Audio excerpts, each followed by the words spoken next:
If they can't tell us who we are, how can they tell us who we're not?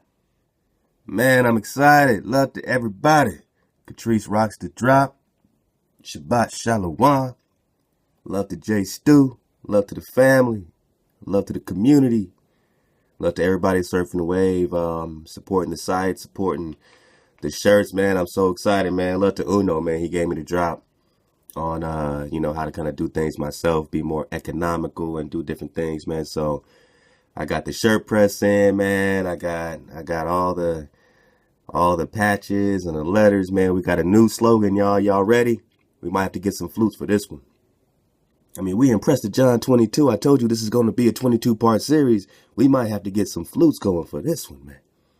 But so now I got all the joints to be able to, kick out, my own product, man. I feel good about that, you know what I'm saying? Just to kind of, put my own touch on it, man. Do it myself, you know what I'm saying? Have my fam rock it for me, man, and get it going, man. It's going to be beautiful, man. So the new slogan, y'all ready?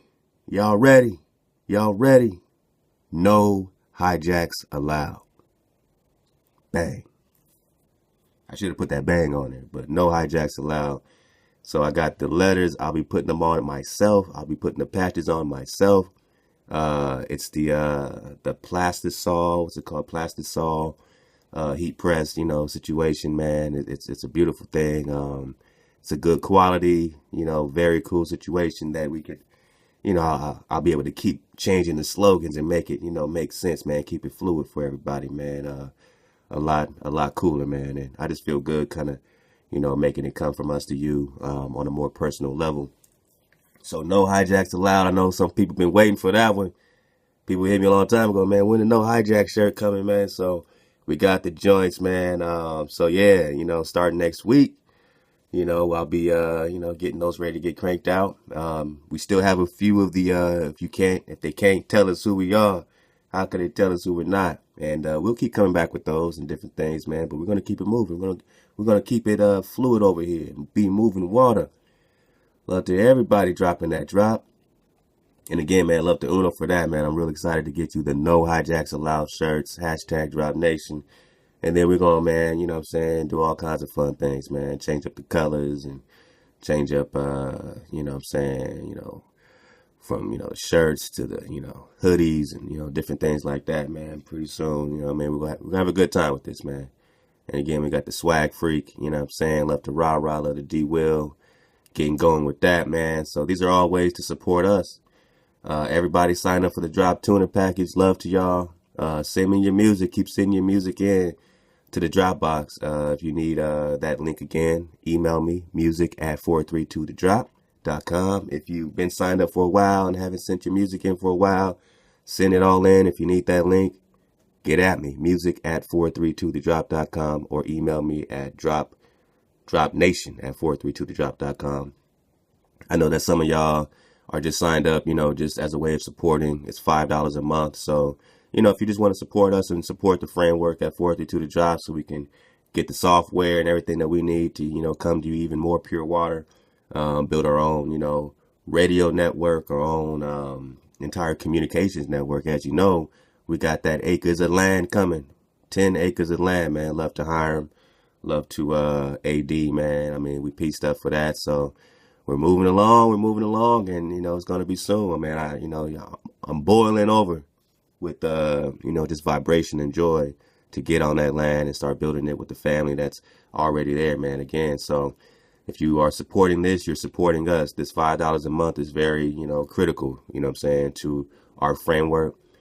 Keep supporting that King, J Stu, man. All you got to do is come over here. You can click on support Drop Nation. That's how you support J Stu personally, and what's going on with the family out there, all the lovely family, Vanessa Perkins and Shalise and Camellia, all the queens holding down the King, Mario holding down the King J Stu, all the family that's connecting with them soon. I know people have plans, so things are happening, man, and that's the best we can do.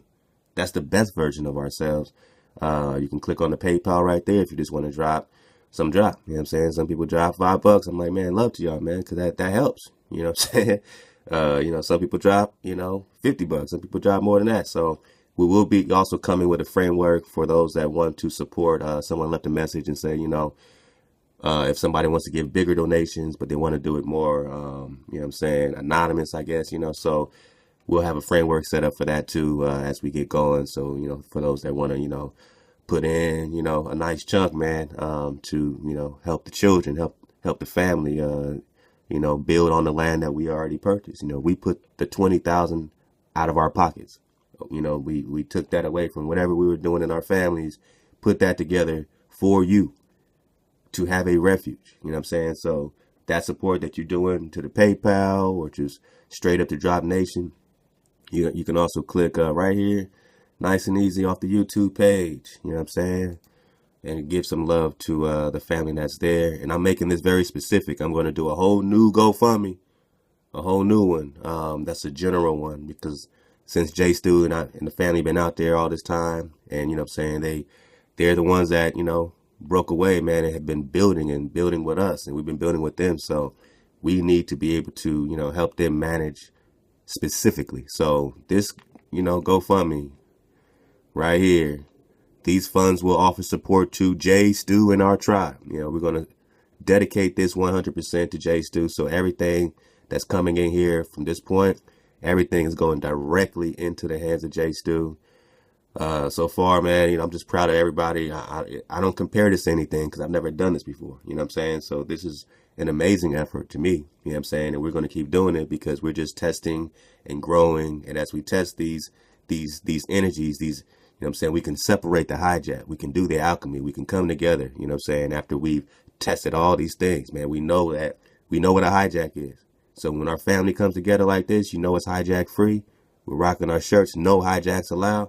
We're talking frequency. No hijack frequency allowed.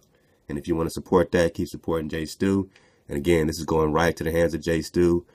All but about $210 of this has already gone into the pocket, into the hands, into the support of the family. So on Monday, I'll be doing another wire for another 200, and that'll be everything that's in here. So even though it says 1360, all of it has gone already, you know what I'm saying, other than that 200 that I'm going to put in wire directly to my man Jay Stu this week. All of it is already going directly into the hands of Jay Stu and the family there, because, again, it's supporting the family that has broken away already, that needs help in their transition, that's already getting transitioned on the road, during their trials on the road, food, whatever the essentials the brothers and the sisters need as they are bearing through a cold winter, but they're getting through it beautifully, man. And every time we talk and connect, it's just an amazing inspiration. So keep inspired, man. Love to Richard Howe and everyone dropping that drop anonymously, man. This is a beautiful drop.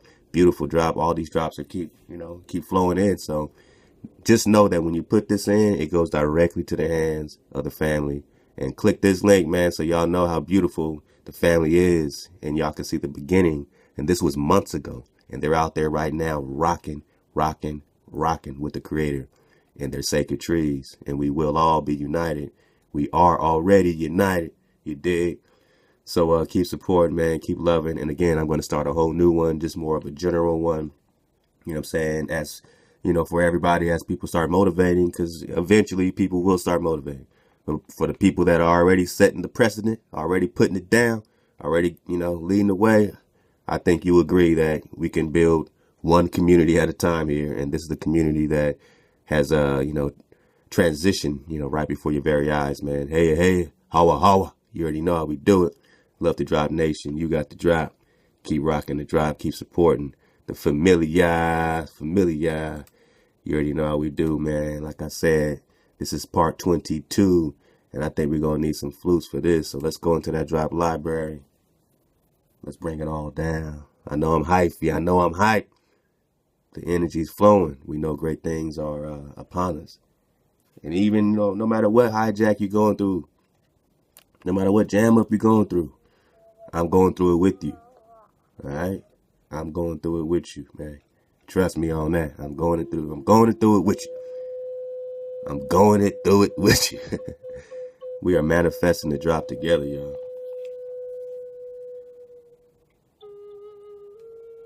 Hope you're vibing, man, to all this drop in here, man. So much family has dedicated these great links. I have lots more to put up for you.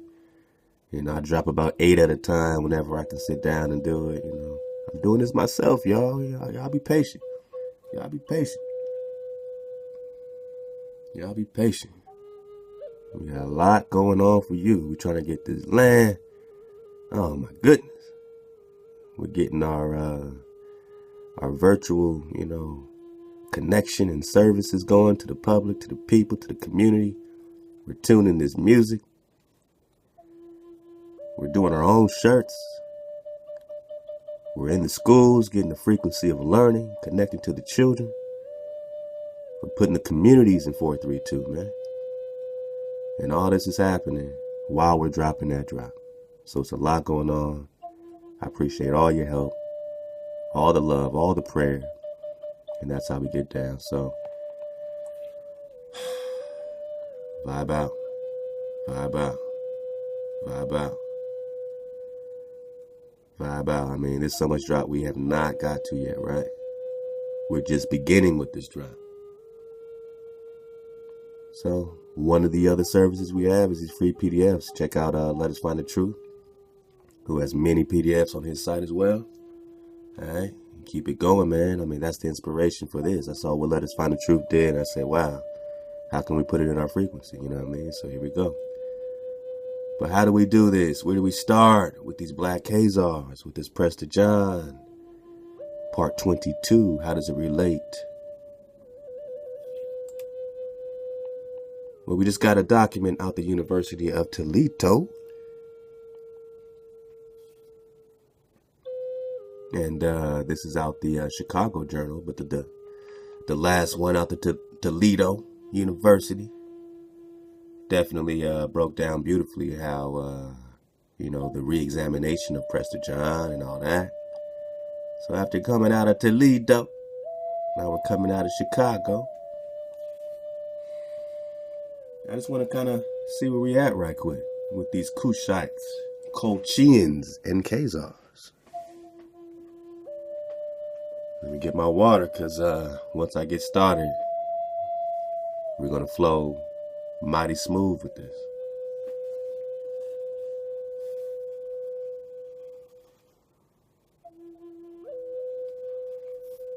Right. Again, dodge the hijacks, people. I know everybody, you know, this weather's driving people crazy, man. I'm trying to feel good. Got my tea. Hot and cold and cold and hot. Man. Dodge all hijacks, yo.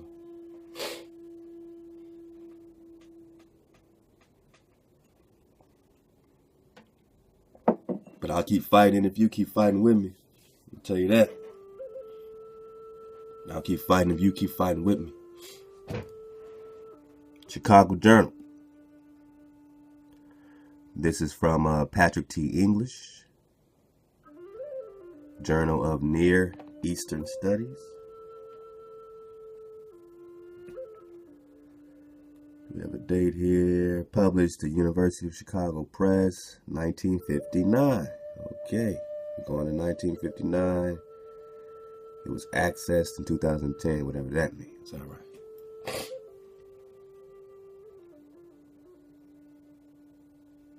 Kushites, Kuchians, and Khazars. When Herodotus visited Colchis, Mingrelia, in the 5th century BC, he found its people to be, as described them, black-skinned, woolly hair. Just roll with me. We're talking about the Colchis. All right. Black-skinned, woolly hair that is seemingly of Negro type. Automatic. We're just talking Black Khazars. We're just talking Abkhazarians.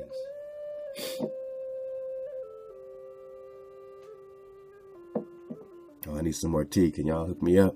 Anybody got the drop on some nice, you know, ginger tea or something? You know what I'm talking about. You know what I'm talking about. Shabbat Shalom, man. Get cozy. Get healthy. All that, man. They were, he says, circumcised. And he quotes the Colchians, the Egyptians, and the Ethiopians, he remarked, are the only races which from ancient times have practiced circumcision. Interesting, huh? The Phoenicians and the Syrians of Palestine, i.e. the Jews, themselves admit that they adopted the practices or the practice, what they're saying, from Egypt. So he's saying that the Syrians, the Jews, the Syrians of Palestine, the Phoenicians, adopted it, he's saying, from Egypt. He noted that the Colchians wore linen in the same way as Egyptians and differently from all other peoples. Now, when we mention these Egyptians here, I want you to think about the shepherd kings, because we know that this is not your typical, Egypt rundown or story of this and this and that. So we're connected. These Hebrew, these shepherds, these so-called Hyksos, we're connected all that. How do the shepherds play? How do shepherds play? He noted that the Colchians wore linen in the same way as Egyptians and differently from all other peoples. After making inquiries both in Colchis and Egypt about Colchian origins, he came to the conclusion that the legendary Egyptian world conqueror Sesostris must have left part of his army on the river of Phasis, and he was returning from what is now South Russia. So he's saying that this Egyptian conqueror must have left his army in southern Russia. So let's see how these Jews play. Now, this particular researcher is trying to connect it through Egypt. So we're going to flow with it. But we know that a lot of this is code word when they say Negro, and we know that Egypt is here. We can kind of see what they're hinting at, even though they say Egypt or they say this or say that.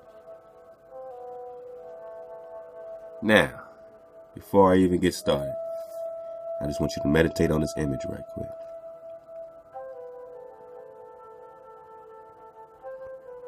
Let's see.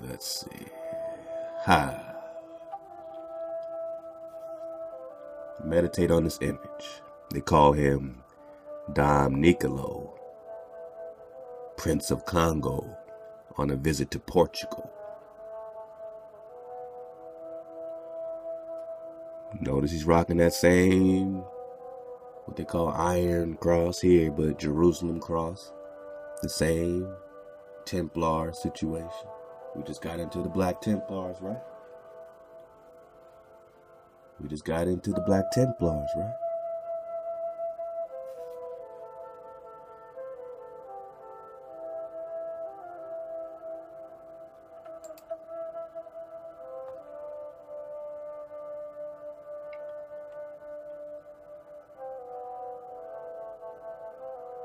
All right. Howe and Wells tried to discredit Herodotus' statement by suggesting that he only called the Colchians black because he thought of them as Egyptians, and that his ideas of Egypt appearance were confused by many Negro slaves seen by him in Memphis. Negro slaves in Memphis? Herodotus, however, records nothing as to his having seen a single Negro slave in Egypt, whereas he was constantly in conversation with priests who presumably were typical Egyptians of Mediterranean race, since Herodotus, noted as a meticulously careful observer, says that the Colchians were black and woolly hair, there seemed to be no reason for supposing that they were otherwise. Howe and Wells quote Herodotus' account of the origin of Dodona shrine as evidence that he thought of Egyptians as black. Well, we know that. And he says, though, it's not the Egyptians are black, but that the oral traditions of the priestesses might have changed Egyptian women into black doves. That's how they're trying to spin it, right? And then they get into the Turkish and the Abkhazia. All right. Even if Georgian princes or Turkish landowners were ever settled in Abkhazia, it seems unlikely that they would go to the trouble and expense of bringing coals to Newcastle by importing slaves from Africa in sufficient numbers to form an enduring community. So how did this black community get there? Again, meditate on the image.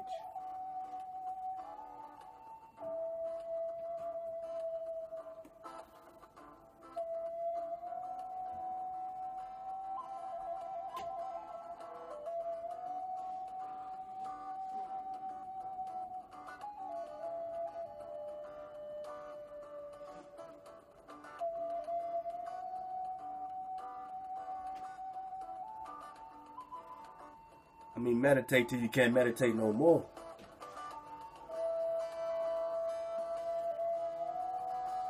Because you're getting a lot of different images these days. They're switching it up on us a lot. Let me see if I can get this bigger. The prince also wears around his neck another type of cross, the Teutonic Knights. Teutonic Knights. The Order of Brothers of the German House of St. Mary in Jerusalem.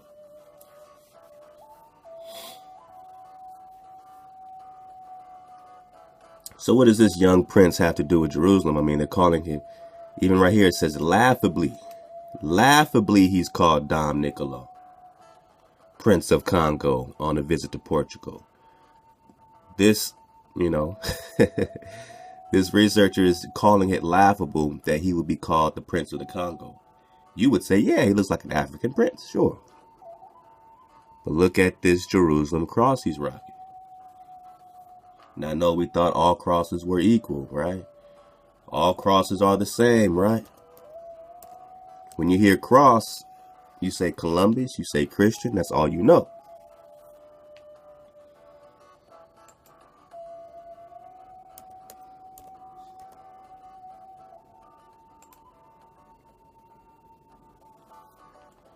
You don't think about the different crosses.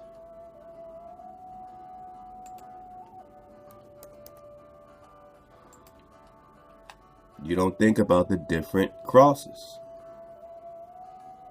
With these roofs, what is this, right? Before we got the true north, true south, true east, true west, that still plays.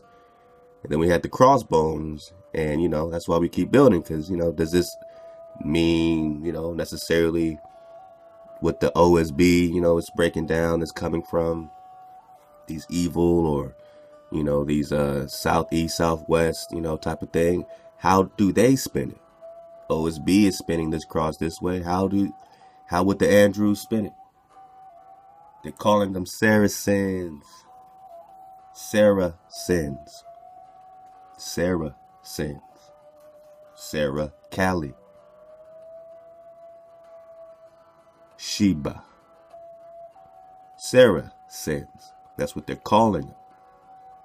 But we're only talking about the lost tribes of Israel. And the lost tribes of the identity. They want the DNA. They want the blood. I mean, you're only talking about the pics. So what is this cross? It's the same cross here as the St. Andrew's cross. Here's your Passion of the Christ cross with the sun behind it. You see how the sun is hijacking this Passion cross? Then they got Patriarchal. Then they got the Templar cross. And then you have the St. Andrew's cross. All right. Templar cross. Templar cross. Jerusalem cross. Templar, look at this. Jerusalem cross. Jerusalem cross. Templar, Jerusalem cross. Templar, Jerusalem cross. So again, they say laughably this is called Dom Niccolo, Prince of Congo, on a visit to Portugal. Note that the prince wears European clothing and icons, a royal coronet cap with two versions of the Teutonic Knights of the Holy Roman Empire's cross pate on the band. All right. The Iron Cross version, commonly used by the modern German military, and the triangular closed-tip version of the cross petit. These types of crosses were also common in British heraldry. Also common. So other than them being used or hijacked in their Roman version or their Passion of the Christ version, they're also used in what they're calling British royalty. Now you research that Brit or Britain or Brit means covenant. Britain is the land of the covenant or people of covenant. So these people, Britain is not the land of the covenant, but we're people like the Scots in Scotland who were people of the covenant. And they called them Picts and Clan Ross and the Rus and Russia and Rus. And in that you have the Georgia in Russia. This King George, right? Then you have this whole line that's coming out, this David and Slosland, and they're also calling him Prester John, and he's connecting to the Karaites, the Mongol Karaites, calling him Wang or Ang Khan. And how does that connect right into Scripture? Yeah, we're going to go right there, baby.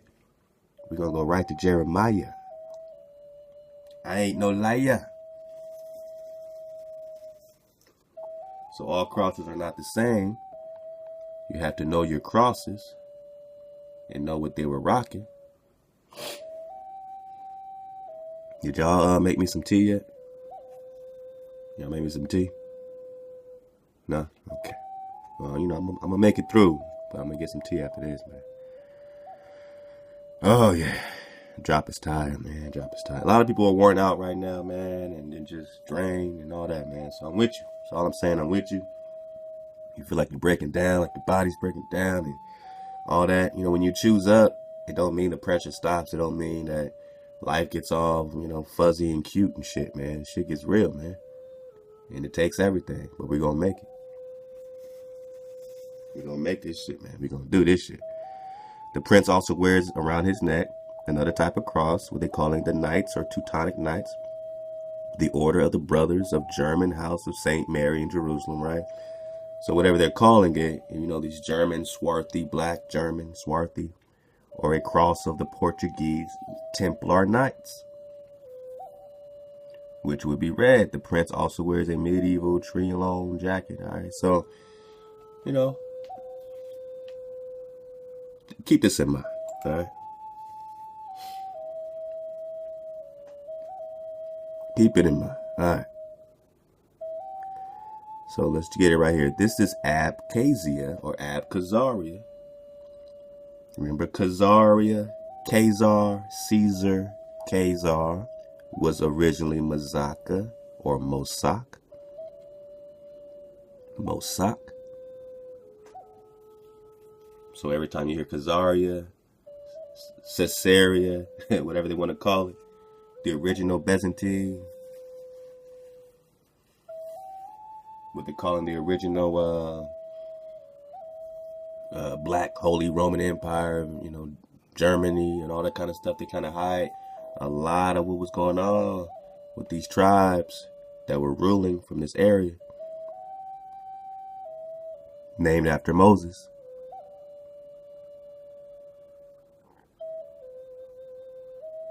So this is Abkhazia, is, so far as I know, the only Negro community in the whole world outside of Africa and the coastlands of the Indian Ocean.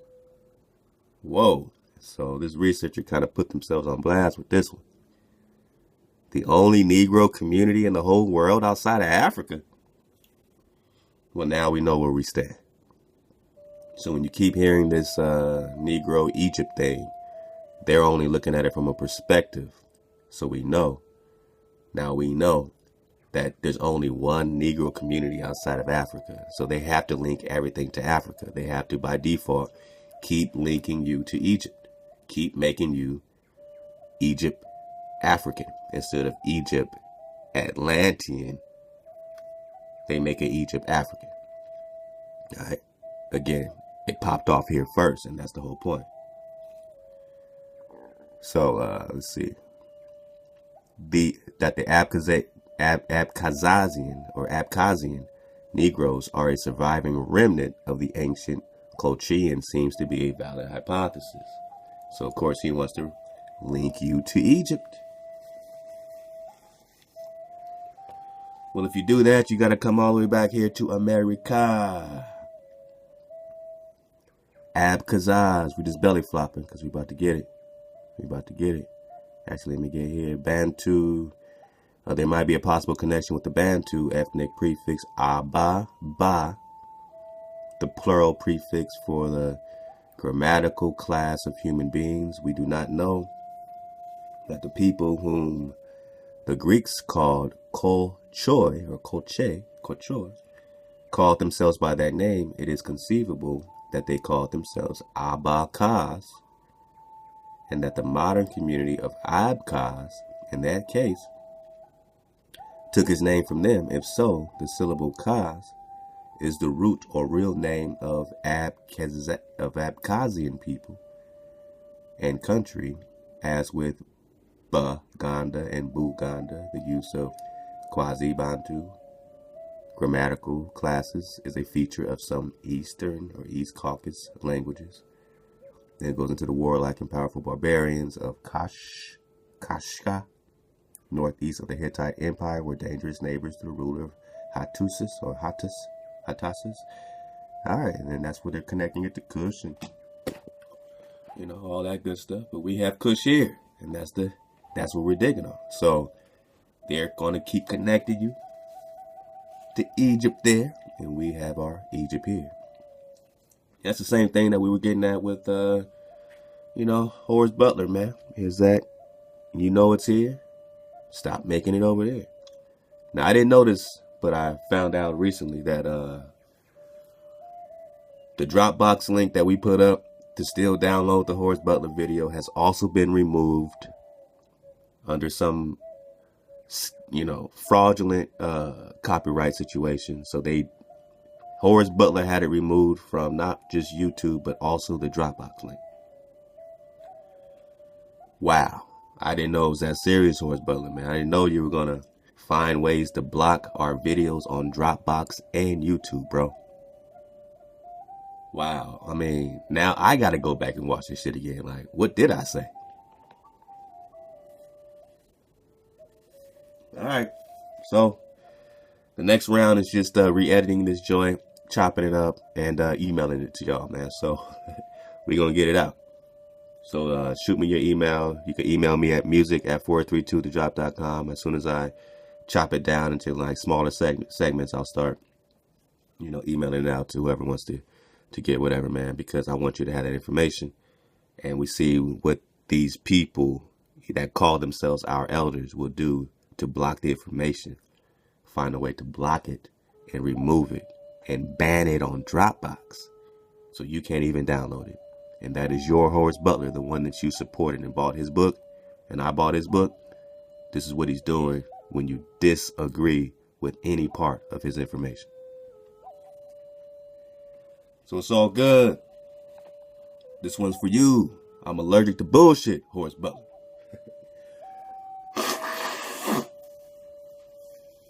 Right. That's for Horace Butler. Now we're ready to go. And I want my tea, Horace Butler. Make me some tea. All right. So we got the Abkhazian Negroes. Let's go. Abkhazian Negroes. Let's go to Wikipedia. Let's go to old Wiki. Sometimes they got something for us to build on, to drop on. Khazar correspondence. The Khazar correspondence was an exchange of letters in 950 to 960 between Hasdai, IBN, whatever that IBN is, Shaprut, foreign secretary to the Caliph of Cordoba, and Joseph Kagan of the Khazars. Whoa, that's a mouthful, huh? This Caliph. Let's go. It is one of the few documents known to have been authorized by a Khazar. So, like all the other things that have to do with what they called here, what they call here these Negroes, this Negro community, these Abkhazian Negroes, right? These black skin, what they say. It started off, you know, they came out swinging with this one, man. They came out swinging, man. He found it to be and described them black skin and woolly hair, seemingly of Negro type. And then he wants to go into the Egyptian hypothesis. Again, they give you some things, these scholars and these researchers, but they never give you the full drop. So that's what we're doing. We doing alchemy, man. We're taking the energy from this stuff. We getting the Moshe. We getting the babies out the bathwater. Oh, we getting the Moshe. We getting the Moshe today. That's why I had to do it, man. I was about to just go get healthy on y'all, man. Just take a couple of days, man. Get some great sleep, bounce back. But I had to drop this, man. Then I'm going to crash the hell out. But this is, you know, we're going to get this Moshe out, man. So bear with me. I might have to sneeze on y'all a couple times, but, you know, I'm sorry, man. But I'm going to get this drop, man. Blame it on the chemtrails, man. Let's go. So it's one of the few documents, all right, that have been known to be authorized by a Khazar, and of the very few primary sources of Khazar history. It gives both an account of the Khazar conversion to Judaism, all right, and it is and of its progress in subsequent generations. So we all heard about the Khazar conversion. Now, which Khazar conversion are we talking? All right, just like the snake, you get one version of the snake, and there's an indigenous understanding and comprehension of what this snake really is, what this energy really is. But they give you an abstract version of, ooh, slimy, crazy, evil snake tricked Eve, you know. And yeah, there are two, you know, varieties of this stuff. What is yours? They give you theirs. They give you an abstract variety of what they observe on you, but you have to observe yourself and come back home to see it through your eyes, not their eyes. So they give you one Khazar because we get the drop over here. We looking for the black skin woolly hair Khazar. Let me just put in, look, go over here and just put in black Khazar. Man, y'all got me working today, man. If y'all don't send me some TV, you know, on Skype or something, man, you know, hook me up, man. Got me working. Black Khazars. All right, what's this? Who are these guys?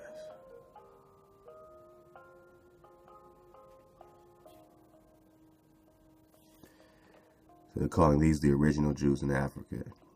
Years ago, black African people. So, of course, first we wake up and say we black, we African. Oh, look at these Africans.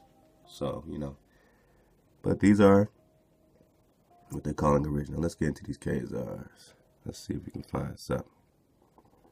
Because they hide all this stuff. So, you know, finding real images, man, these days, especially on Google, man. Sheesh. Sometimes they tuck something in there for us. You know what we got to do? We're going to put Negro, Abkhazi, something like that. Okay. Well, a lot of us seen this one before, right?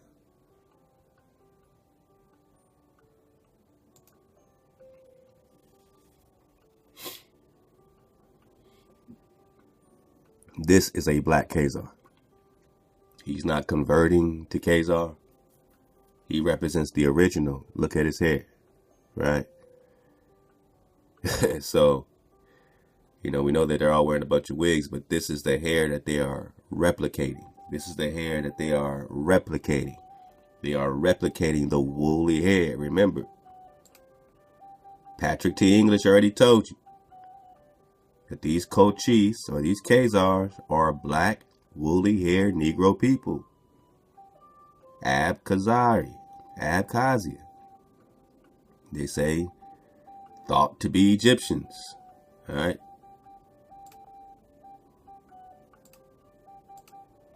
So when you get these images, that's who the OG is. Let's go back.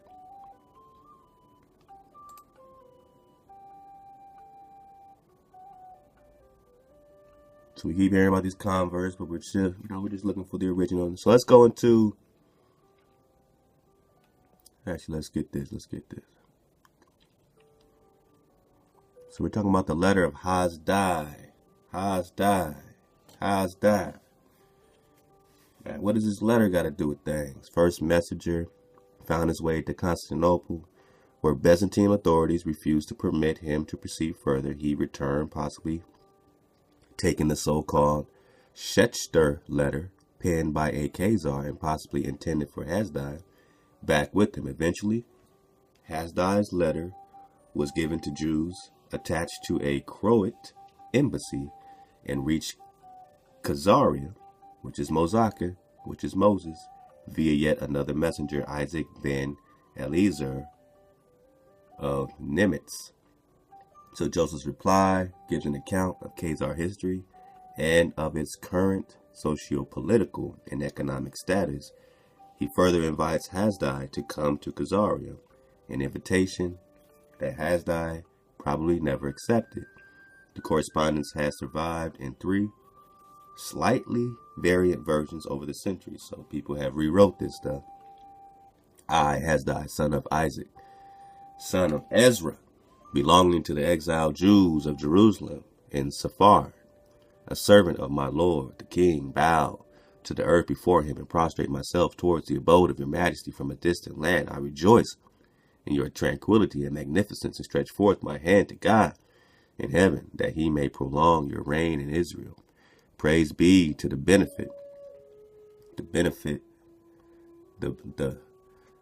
beneficent God, for his mercy towards me, king of the earth, to whom Abdar-Rahman's magnificent in power are known.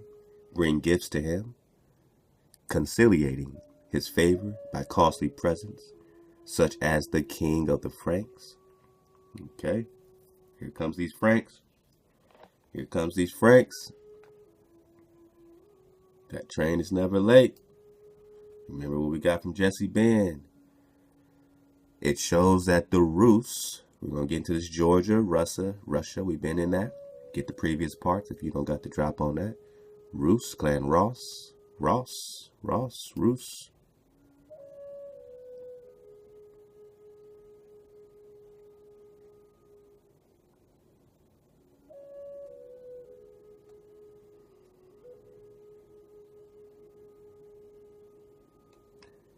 This family was strongly associated with Clan Ross. All right, Ross is Rus. So when you get into the Druze, is Rus, is Ross, which they are only connected via the patron Saint Andrew to what they connected here as Jesse Ben connected for us, the house of Andrews, from the race of Saint Andrew and the kindred of the kings of Jerusalem. Let's go back. All right, we're going to connect all this stuff. Let's go. Franks.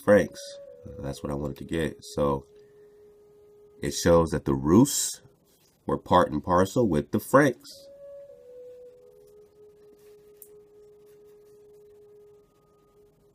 Okay, so Franks and Rus are going hand in hand and forming the Knights Templar. All right. So it shows that the Rus were part and parcel with the Franks in forming the Knights Templar, and this supports my findings that the Franks and Russians were of the same stock of people, the Red Ones. Russia is the land of Rus, and we're only talking about the princes of Rus.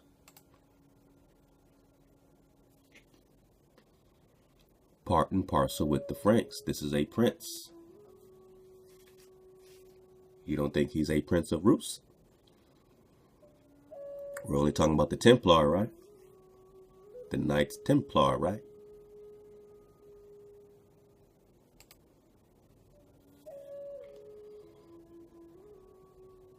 Such as the king of the Franks, says Hasdai, son of Ezra. king of the Gabalim, who are the Germans, the king of Constantinople and others. And their gifts pass through my hands, and I am charged with making gifts in return. Let my lips express praise to God of heaven, who so far extends his love, kindness towards me, without any merit of my own, but in the fullness of his mercy.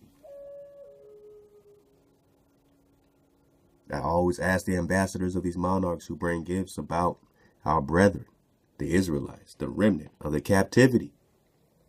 We're only talking about the remnant, people.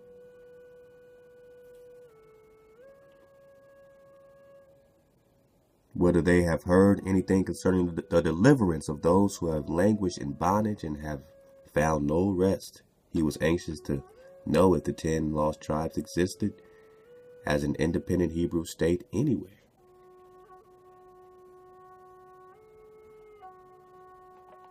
At length, mercantile emissaries of Khorasan, a land southeast of the Caspian Sea. Keep that in mind, the Black Sea, the Caspian Sea, the Black Sea. They're saying in modern North Iran or Persia. Told me, they have to put it there. This is not what Hesda is saying, right? Told me that there is a king of Judah who is called Al-Khazar.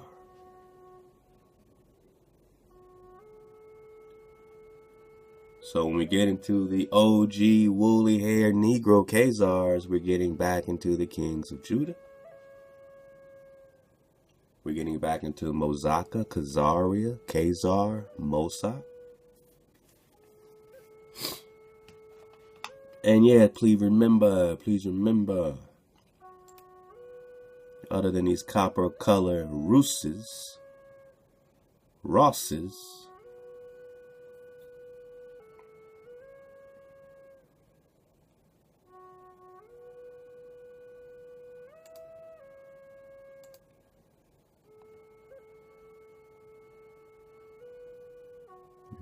here.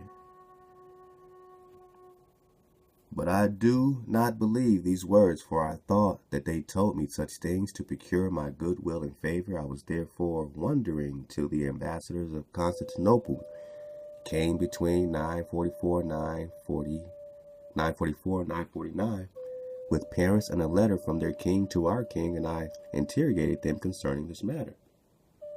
Again, when we talk about Constantinople, we talk about Khazar, we talk about Mosak,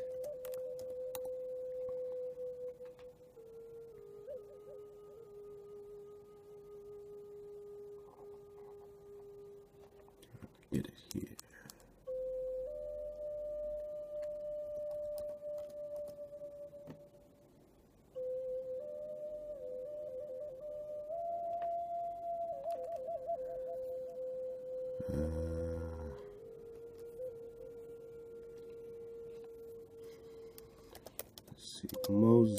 Mosa. Had it up earlier here. Trying to find it. Something told me to keep it up for you too. Could they take these links away?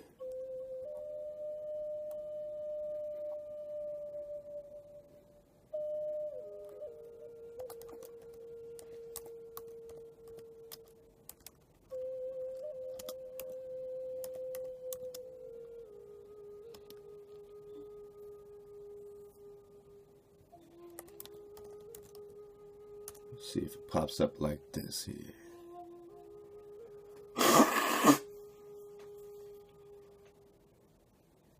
All right, I'm gonna get through it with y'all, man. Let's get it.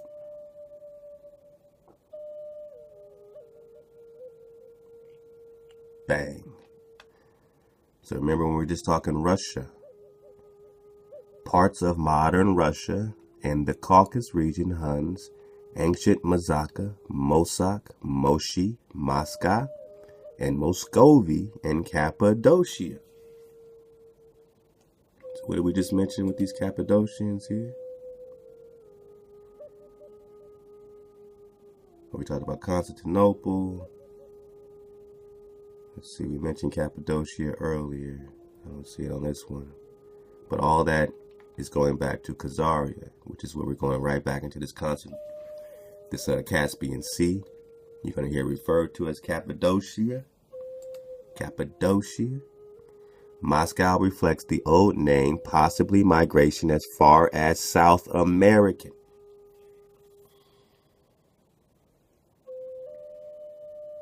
Possibly the Moshi and cultures in South America. And the now dead. Alright, you are now dead. The Moshika languages in Peru, much of northern Russia. Rus, Russia, land of Rus. So this particular researcher connects it right away to Peru, to Russia, and that was all hidden in the book of Josephus. You look up Josephus, I believe it's chapter 6, I believe. Man, we get it like it's the first time. We get it like it's the first time because it's always necessary to get it like it's the first time for those that don't feel like going back months ago when we dropped this stuff. Josephus chapter 6. All right. Let's pick up right here. For Gomer founded those whom the Greeks now call Galatians, Gauls. We keep hearing about this Gaul king of the Gaulish king. We got the Esau, Jesus, but were then Gomerites.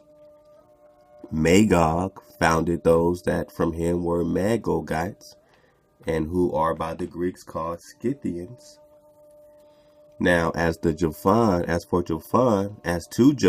and Madai, the sons of Japhet, from Madai came the Medians, who were called Medes by the Greeks, but from Jovan, Jonia, and all the Grecians are derived.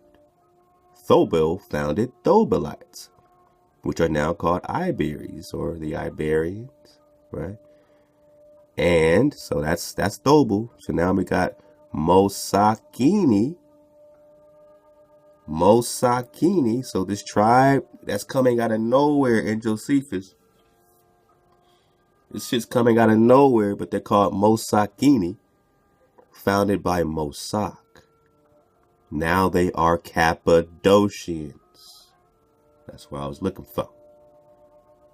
Cappadocians. Now they are Cappadocians.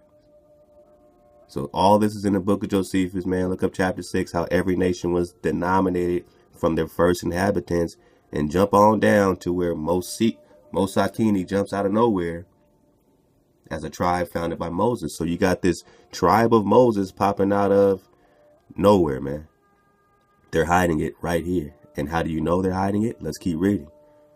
So this Mosak, which we are surfing and connecting to Mosak, the founder, which we got last time, this foundation legend that Mosaka became Khazaria, became the Khazarians. Before whatever story of the converts, we're talking with the Boo line and all that.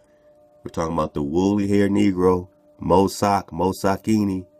We're talking about the now dead extinct languages in Peru of Mexica, the Mexica languages, tribes of Moses we're going to get to today. Now they're the Cappadocians. There is also a mark.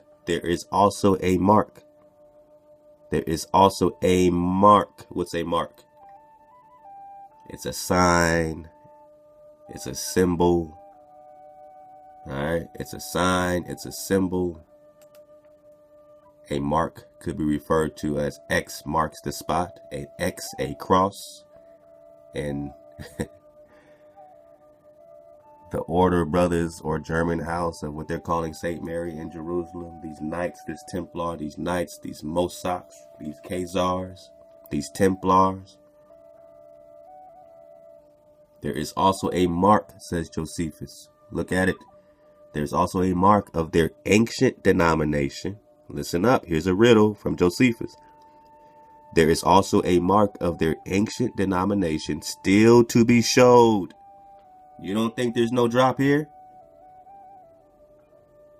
What does Daniel 12 say? Knowledge will be abounding. You don't think something is to be showed? What does Daniel say? What does the angel tell Daniel? Seal it up.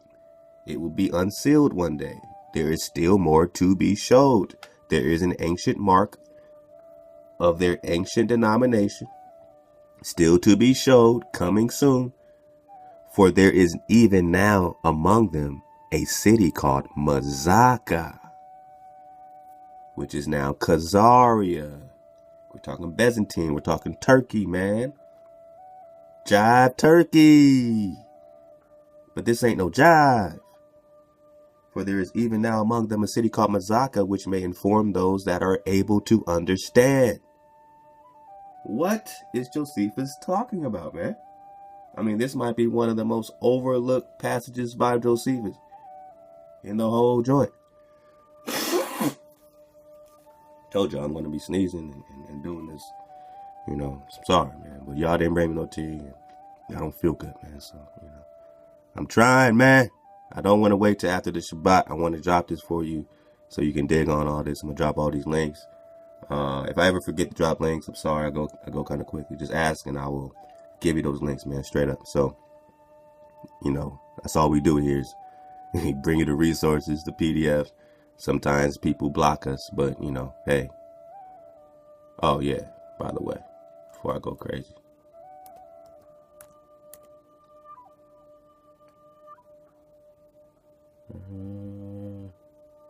Let's try this one.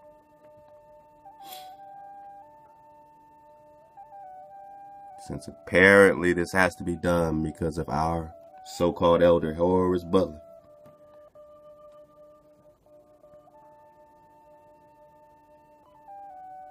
Wait, I got a better one. Man. Dang you, man. Dang you, man. Dang you, man. Dang you for making us do this, man. Dang you, Horace Butler. Come on, man. Come on, man. Bang. I'm just going to put this up for 5 seconds while I drink my water.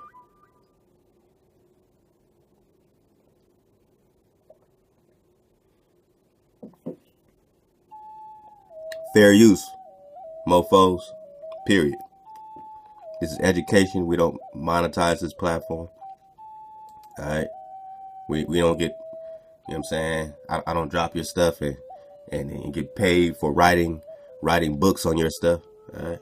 So leave me alone. Leave me alone, man. All right. So Mosak, Moshini were founded by Mosak. Now they are the Cappadocians. There's also a mark of their ancient denomination still to be showed, but for there is even now among them a city called Mazaka, which may inform those that are able to understand. That so was the entire nation once called. That so was the entire nation once called. Why in Russia is there a Moscow? Why in Russia is there a Moscow? And who is this Mosak? And who are these Cappadocian? And why is there a mark on their ancient denomination still to be showed? Still to be revealed by the Creator? Are we in Revelation season? For there is even now among them a city called Mazaka, which may inform those that are able to understand. Are you able to understand, Drop Nation? That so was the entire nation once called. Mexico, Moses, Moses, Moses. Moses in Moscow. Moses in Peru. Moses in South America. Moses in Mexico. What is the foundational legend of Mosak the founder? And what's the foundational legend of you, so-called Negro? Again, what they're calling Japheth, which is a lie. Meshech is Mosak. Possibly the Moshe and cultures in South America. Possibly the Moshe of South America and the now dead Mexica languages in Peru, which I keep telling you just went extinct 100 years ago. Just 100 years ago, man, did the Mexican languages in Peru go extinct, and those are the Moses languages. And we're only talking about the tribe of Moses that goes back to Cappadocia that is called Mosak. most of modern Russia, like Georgia, like David Soslan of Georgia. Man, let's get it. Like it's the first time. Where's my Raja? Where's my Slauson? Sorry, I'm doing this on the fly, man. Cause, you know, shit gotta add up. I didn't expect all this shit to connect. You know what I mean? I might be sick, but I ain't crazy. we might be tired and weary, but we ain't crazy. So we're only talking about Exarch. Exarch means what? The kings of Jerusalem during the Babylonian captivity. David, they're calling David the Sixth here, Soslan of Babylon and Georgia.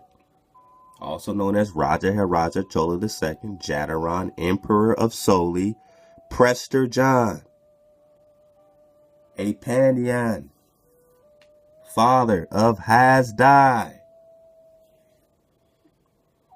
the sixth of Babylon, brother of Solomon, who's also an Israelite king.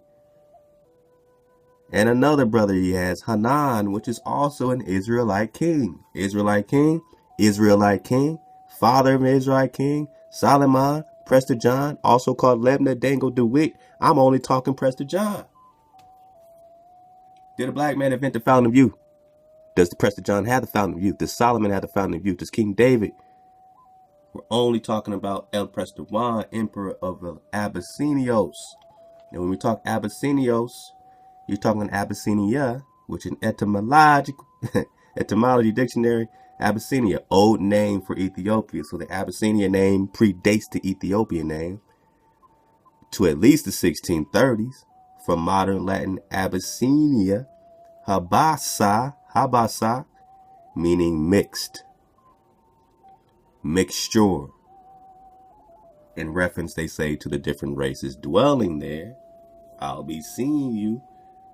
So what different races are dwelling there? Did Moses leave out of Ethiopia with a mixed multitude? And who was the mix? What are we considering the mix? Are we talking about Jethro's people? Are we talking about the tribe of Moses being a mixed multitude? What are we really getting to? And again, we're only talking about Hasdai. So we're talking about Prester John being the father of Exarch, which means an Israelite king, Hasdai. And we're getting here from the letter of Hasdai to King Joseph. Get it? So in all actuality, this is Prester John's son, who is also a Prester John. Now you read about the Prester John letters coming out. But if Hasdai is the son of Prester John, he's also a Prester John or a David.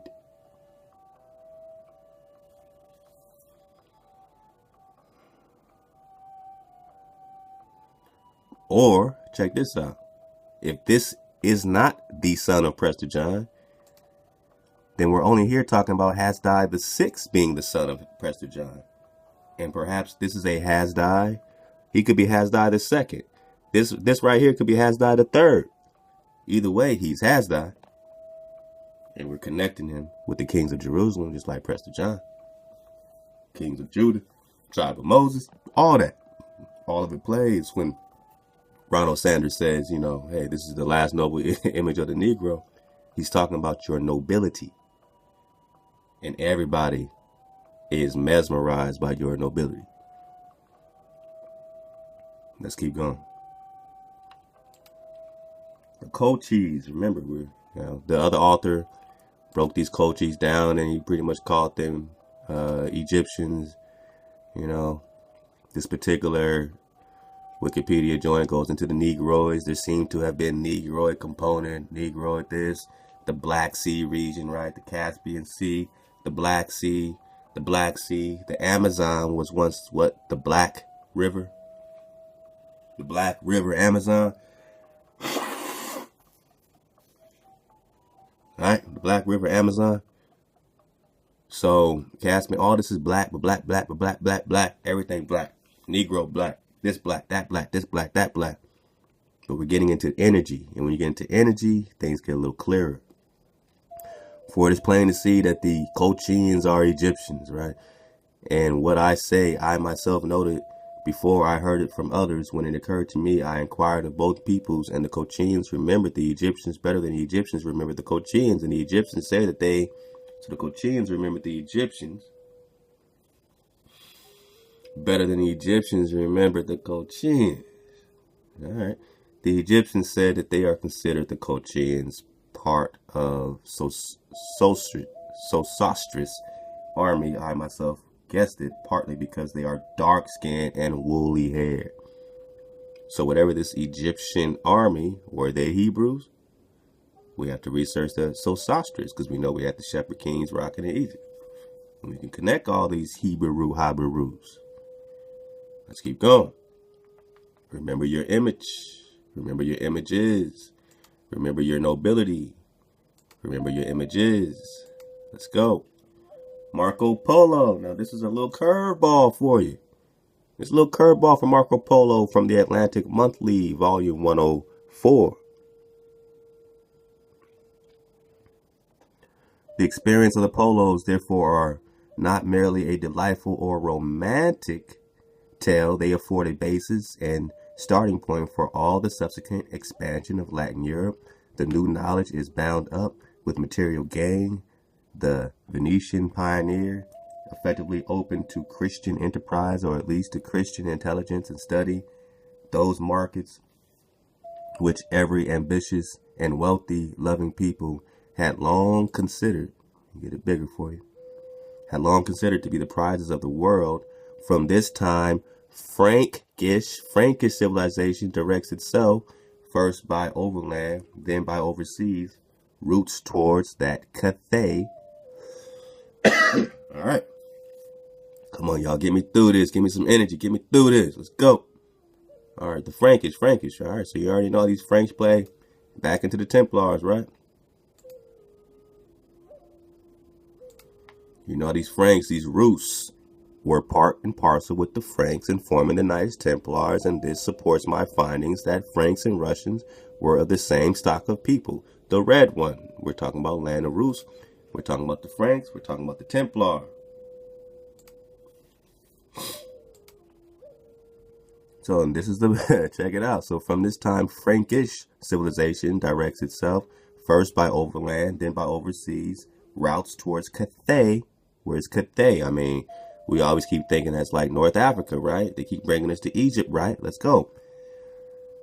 Or Egypt there instead of Egypt here. Those Indies. So when we talk about Cathay and the Cathes or the Cathnis and all this Prester John in relations to the Cathay, Cathnis, we're talking about the Indies, man. Where it looks to find the riches, if not the empire, which at last rewarded its unconquerable energy and persistence in the Columbian or Columbus Library at Seville. We're back to Sevilla, Spain, people. Remember, Columbus said he's come to America to conquer the Holy City. And Mount Zion in the Biblioteca de Colombina in Sevilla, Spain, Seville. There's a printed copy of the Polo record. Let's go to Marco Polo, the Libro Diversorum, or Livre des Diversities of Messer Marco Milioni, which belonged to Cologne. And in this, there are manuscript notes by Christopher himself, Christopher Columbus's notes, on 76 of the 150 pages, showing how well he knew and how much he valued the book, which perhaps more than any other was his guide. So this was his guide, according to this researcher. Check it out. And if Polo's name does not occur in the Admiral's Journal of the voyage of 1492, or rather the abstract of the journal, which is all that we possess, yet Polo's Cathay and Zipango, remember what they called Japan, but was also called Cuba? Let's go. Are constantly in evidence herein. So we're going to keep hearing about Marco Polo's Cathay, which again, Cathay, Tartar, all this is connected to South America like we got before. All right, so a week before he lands at Guanahani, Guanahani, Columbus,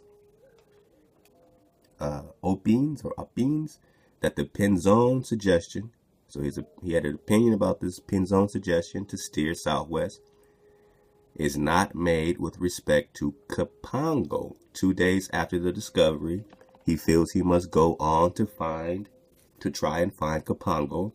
And when he reaches Cuba, all right, so we heard about this Kapango being Japan, but now we're talking about Kapango, Cuba. He believes it, from the signs the Indians make, to be this very land. So the Indians, what they're calling the Negroes, the woolly-haired Negroes, are making signs to him where he's now connected this Kapango to Cuba. Now, buckle up. Where's my tea? Buckle up. He believes it, from the signs the Indians make, to be this very land. At the same time, he is actually anxious to reach the mainland of China. He is determined to deliver the letters of the Catholic kings to the Grand Khan. All right, the Grand Khan. Now, so hopeless and anachronism, with the said Grand Khan, he gathers the natives, a Cuban monarch, was now at war. The Khan's great ships, he understood, came to Cuba. So he's following the great Khan to Cuba. Wang Khan, Prester John, the Karaites Mongols, buckle up, to Cuba. Cuba. Look at all the pyramids and stuff off the coast of Florida, all the sunken pyramids in the waters in Cuba and Florida, and you know what we're talking about. 10 days journey from the Chinese mainland. All right, the cotton of the West Indies. See how China and Cuba, China and the Indies are playing? Again, these are Asiatics, right? So these are all the same people ruling the same turf. From China is also in India. China's Asia, and all that is considered India people. West Indies would be sure of a good market in his cities. His Majesty was perhaps in the great city of Cathay, which is what? Cuba. It is certain, he writes, while still off the Cuban coast, that I am in front of Zeto and Guince. Zeto and Guince of Amoy Harbor and Hangui. I'm going to butcher these names, but you see it, pull it up. Let's get this part. And again, in the Caribe and Caniba, which was described to him as the mainland behind Hispaniola. Caribs, right? In our language, the north coast of South America, Columbus believes he has at last located the name and kingdom of the Khan. In South America. Not in Ethiopia, Africa. Not in Asia over there. But in the Asia here, in the China here, in the Tartar here, in the Cathay right here in Cuba and South America, they have fooled you. Everything is here. Everything.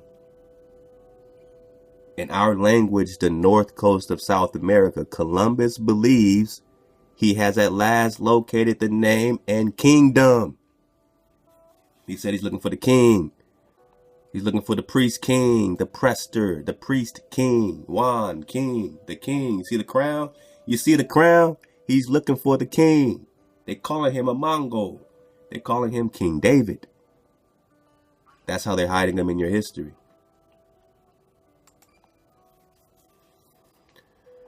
In South America, Columbus believes he has located at last the name and kingdom of the Khan. Let's keep going. Now we got into that David Slauson, this cousin of Queen Tamara. This Tamara plays huge when it comes to Jerusalem, Lady Andros, the House of Andros. Let's get it right here. King Atan was married to an Indian princess whose father was the Cholan emperor of the three Indias. Again, there's three. Their son, Prince Jadaran, was to reign as the Cholan Emperor, Raja Chola II. King Atan, listen up, also had an interesting religious background, as his father, Prince David, was a so-called Christian. Yeah, all right. We know the Nestorian game they're playing, but they want him to be. They want him to be, but he is an Israelite. So this religious background of the father, Prince David, they say of Khazar Jewish ancestry, not Khazar Jewish conversion, but the Ab-Khazarian, the woolly-haired Negro Israelite ancestry, which is not Christian, sorry. And his mother, a Ossetian Jewish lady, right? So could it be that they kind of made up, could it be that the Khazars aren't even the Khazars, like we thinking these Jewish people converted from this Khazar, and they're like, huh, what do you mean? The real Khazar being these woolly-haired Negro people. And could it be that they made up this huge conversion story, and modern, modern historians to throw us way the fuck off, to think that everything coming out of here is this converts, Khazar, convert, Khazar, convert. What's the misinformation? And were these Khazars really just rocking out of Team Mazaka, Team Mosak, Team Byzantine? That was the original Khazaria. And that's all the Asia we're talking about. That's all the China we're talking about. That's all the Indias, the 3 Indias we're talking about. Up here it says, check it out. The Bagratad Princess Tamara married the Khazar King David. So this Negro woolly-haired David, is he a convert? He's the King David. So Khazar does not mean hijack. It's been hijacked. King David of Taman and their son Georgius, right? We have Georgia, Russia, Georgian, Georgius, Zenobius, was also king of the Khazars. You don't read about this, huh? You just read about Bulan and converting. George Zu was to marry the Jewish Ethiopian queen, or the Israelite queen Empress Judith, or Godit. King David of Taman was a grandson of Khazar Kagan, or King Aaron, via his daughter Princess Zenobia. Princess Zenobia married the chief, or Prince Mani, of one of the Khazar ethnic or clan groups. Clan, tribes, ethnic tribes that came from the Siberian homeland of Kumaz in the Zingu Empire. I mean, all this is connected. That sound Chinese like a mug, right? It sound Asian like a mug, right? Let's go. They were the descendants of King Hosea, the last king of Israel. Are they hijacks? Or are they rocking no hijacks allowed as the king of Israel? These Exilart kings, with their calling and labeling Khazars and Ab-Khazaria, and the warrior horsemen from the tribe of Manasseh who fled into the east and eventually established a Manassite kingdom north of China.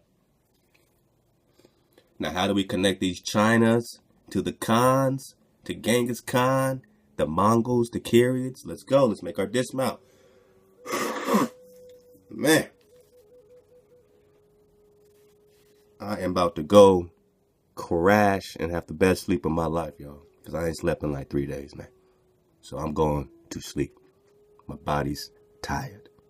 Whenever I start, I know I'm listening to my body, man. So I love y'all, man. And this is proving it. All right, so then we get into David Sauceland, right? David Sauceland, Babylonia. Soliman Raja, also known as Prester John, father of Hasdai, who's writing this infamous letter from the Khazar king. Remember. All right. So we got the Polos, we got Cathay, we got Cuba, we got South America. Columbus believes he has at least at last located the name and kingdom of the Khan, the great Khan, Wang Khan. How do we know? Let's go. All right, perfect. Where we at? Oh, yeah, we got it. Yeah. This is beautiful, man. Beautiful. I know it's a little rough, man, with me not feeling good, but, you know, I think this is one of the coldest drops of all time. So let's do it like this. Let's do it like this. So we're talking about the 10 tribes. We're talking about the exiles. We're talking about the Babylonian. Now, they were exiled by that river, right? The Sambanyan River. Sambanyan. These people are transferred to these Levites. We're calling Levites, right? So Moses, Levites. The Levites express extreme sorrow for the loss of the temple and fear that they will be forced to sing in the new place of exile. The Levites are a special group within the children of Israel since they did not partake in sin of the golden calf. Certainly Sambanyan material. These people are transferred to Sambanyan explicitly to be concealed. And the blessed be he the creator, right? Saw that they did not want to sing and concealed them Genazan beyond Sambanyan. Sambanyan is also the place where another exclusive Jewish group, Israelites, the Rechabites. Now, who's heard of the Rechabites? Let's go.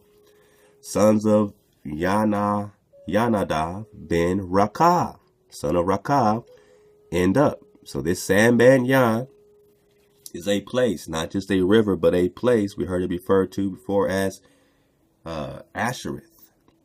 It says that the place was also known as Ashereth, or can be compared to Ashereth. All right. Now, so they're talking about relatives of Moses.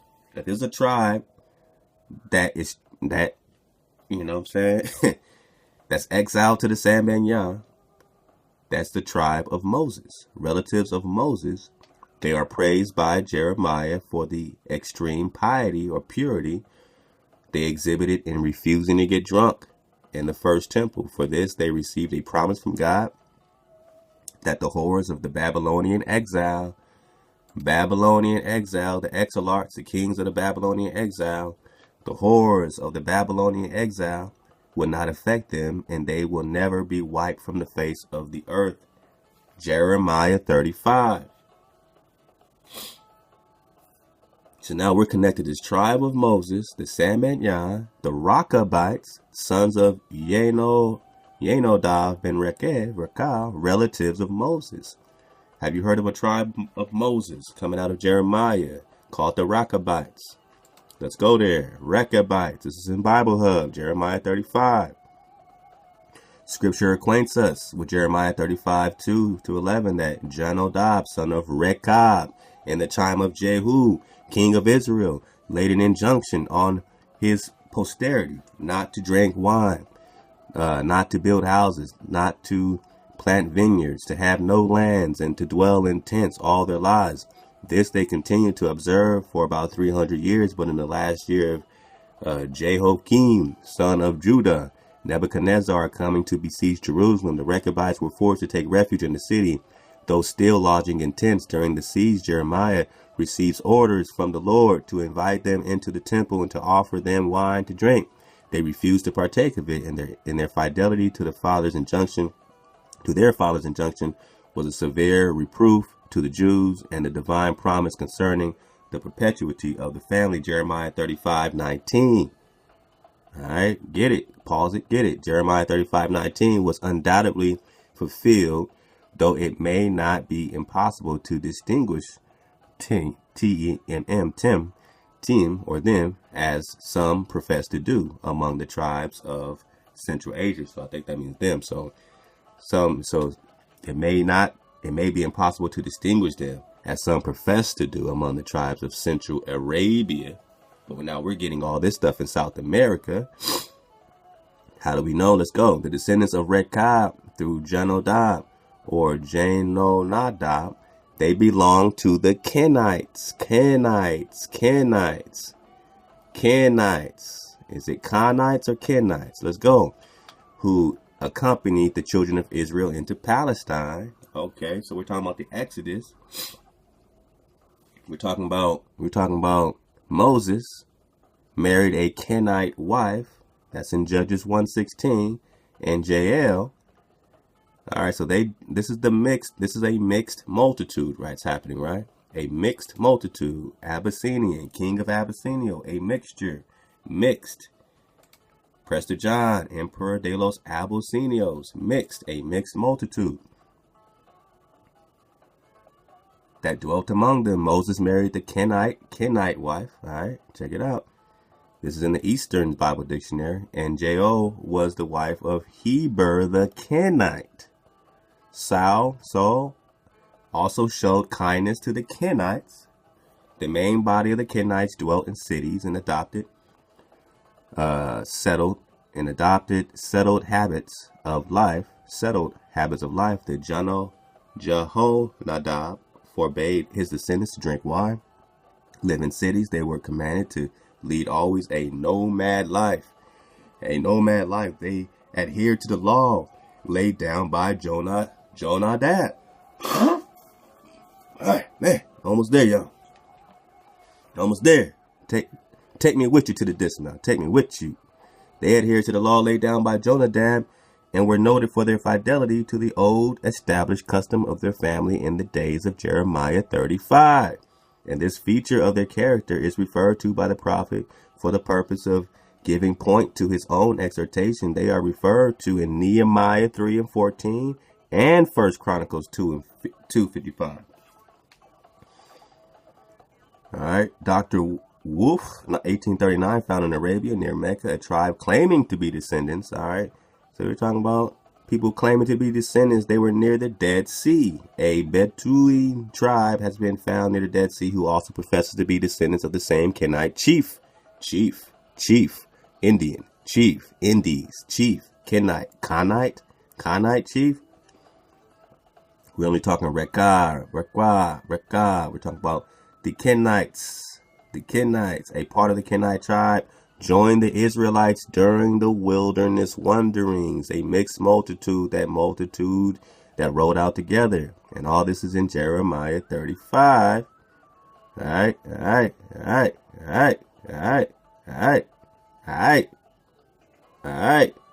We're only talking a mixed multitude called the Rechabites. Let's get it here. Jewish Encyclopedia. Rechabites, members of a family descended from Hamath, the progenitor of the house of Rechab, otherwise known as the Kenites, who were the descendants of Hobab, the father-in-law, Jethro. So these people were Moses' father-in-law, Jethro's people, and Moses' people were that mixed multitude that formed this tribe. All right, so this was a tribe of Israel other than the 10 tribes or the tribe of, this was a tribe of Israel, all right, that rocked in this purity. They called them Rechabites or Kenites or Kenites. All right, let's go. In Jeremiah 13, it is recorded that the prophet took some Rechabites into the temple and offered them some wine, and they declined on the ground that Jehonadab, son of Rechab, their ancestors, had commanded them not to drink wine. So we got that. Now, Jehonadab appears at an earlier point in the Bible as a companion of King Jehu when he slaughtered the prophets of Baal. All right, Jehonadab was apparently a champion of the worship of, as against that of Baal. So that's he was hijacked free, in other words. Now, let's go. Let's go down here. According to Benjamin Tudula, Judah lo Beazil, Neza Yisrael, all right, in 1599, claimed that the Jews in China are descended from the Rechabites and that they are referred to in Isa 12, the land of Sinim. All right, so you got this sin, land of sin thing, but we got this Rechabites now referring to these woolly-haired people in China, which the tribe of Moses has connected to the kingdom, the emperor, the Cathay, the same Cathay,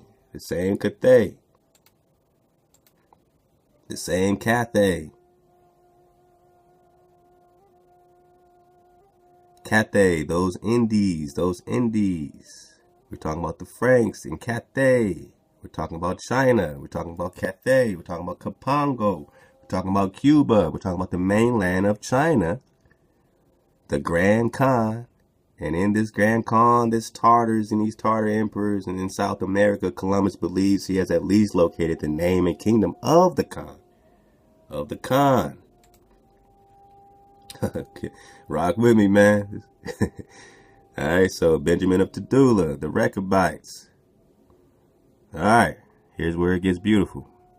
The Rechabites made marauding expeditions in distant lands and their allies. It says their allies, and then it says the Arabs, which, what Arabs are we talking about? We're talking about the same Arabs that they're called Arabs here, which are the Andrews. They call these people Arabs too, so don't get it twisted, because we're only talking about the lost tribes of Israel and the Druses and Clan Ross and Rus, who lived in the wilderness in tents. So these people stayed in tents, man. The neighboring countries fear the Jews, some of whom cultivate the land, raise cattle, and contribute tithes to the men learned in the law. These are law keeping. These people only rock the Old Testament. For the poor of Palestine, they say, and for the mourners of Zion and Jerusalem, who accept on Sabbaths and holy days, neither eat meat nor drink wine, and who dress in black and live in caves. So I guess on Sabbath and holy days, they do eat meat and drink wine. So except on Sabbaths and holy days, neither eat meat nor drink wine, and who dress in black and live in caves, they say. This is a quote from them. Benjamin's description of the Rechabites is ambiguous, and the text being unpunctuated, it is difficult to tell whether he refers to the Rechabites when to the Arabs and when to the mourners of Zion. Probably the tense refer to those of the Arabs, and the abstention from meat and wine applies to the mourners of Zion. The latter evidently were Karaites, who made frequent pilgrimage to Jerusalem in the 10th and 11th century. So now he's saying that these Rechabites are being also, the latter eventually, evidently were Karaites.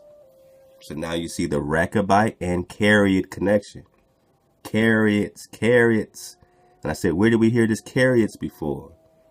So now we hear Rechabites are the Kenites. Right? We got the Kenites. They belong to the Kenites. And now you see the Rechabites being called Karaites. Kenites, Karaites. Let's go. They speak a little Arabic and Hebrew. All right, so these are Hebrews called Karaites. Where did we hear Karaite before? Karaite from the Hebrew, to read. Meaning what? They read the law. The Karaites are a sect of Jews or Israelites who believe that only the Tanakh, Old Testament Bible, have divine authority. Wow, so they were hijack free. These were the Nestorian Christians. They were calling them Nestorian Christians. They keep saying Christian. But we know they're only talking about Nestor.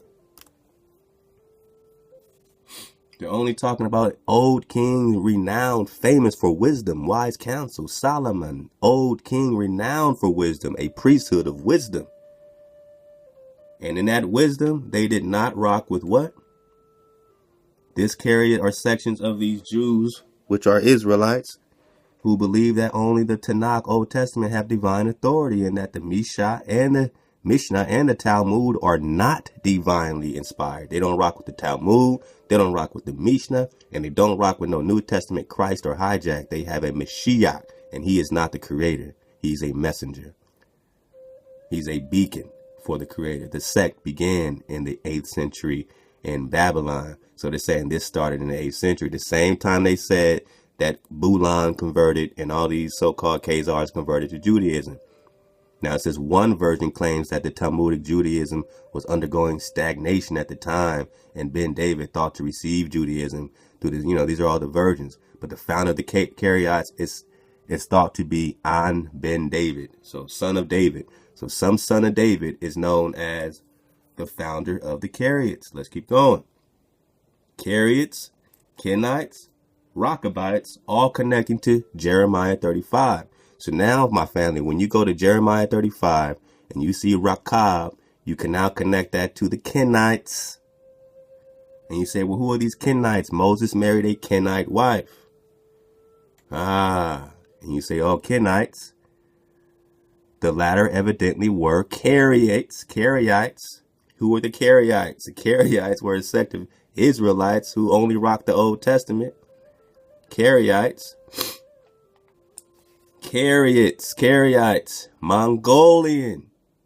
They call them Mongols, one of the five dominant, what they're calling Turk-Mongol tribes, which we got later was a hijack. They were hijacked later by Turks. Turks came and hijacked these things, but originally these people were just Israelites people. Confederations, Kenites. All right, they had converted, it says, to the Church of the East of Nestorian, Old King renowned, famous for wise counsel. So where we at? How do you convert to an old king renowned for wise counsel? No, you are. Now it says in the 11th century and are the possible sources of the European Prester John legend. Scratch the European and scratch the legend. They are the foundational legend, the foundational. This is the foundation for Prester John. All right. So you see Karaites, what they converted to Prester Johnism, Nestorianism? No, they were the tribe of Prester John. Prester freaking John. They were defeated by Genghis Khan in 1203, it said. Let's just get it, man. Let's just get it. Remember the Rechabites. This is from this little Christian website, but it talks about one. Here's the truth. They are a separate people. The Bible refers to a family of men called Rechabites, Rechab, father of Johanna, belonging to the Kenites, which are now the Karaites, which are now this Mongol group that is connected to this Prester John, who is the leader of all these guys, and were connected with Israel through Moses' marriages with this Jethro, all right? And he says Heber and Jael with Israel, and they entered Canaan as a mixed multitude, as Abyssinians. It goes back to Jeremiah 35, 1-9. The prophet is told to invite the Rechabites to come to the temple to meet him, and the whole wine situation happens. They were tempted by this wine. They brought bowls full of wine. Get that, Jeremiah 35. All right, so same thing. I just wanted to get that. So we know we're talking about a separate people. Kariot. Sister sent this to us before. Let's get a little bit of this. Perhaps surprisingly, given his genocidal record with the Tartars in Merkit, Temujin, which is Genghis Khan, did not order a general massacre of the Kariot aristocracy. All right, so let me skip down. Let me get it right here. We only got a couple more minutes. So Temujin, this is Genghis Khan. All right, let's go right here. So on the basis, he pardoned Quada, one of Tigro's inner circle, but executed Kokuchu, officially the Ong Khan's equerry, but really no more of a boon companion. So he murdered this Ong Khan's companion. He was Genghis Khan's at war against Wang Kong, which is Prester John.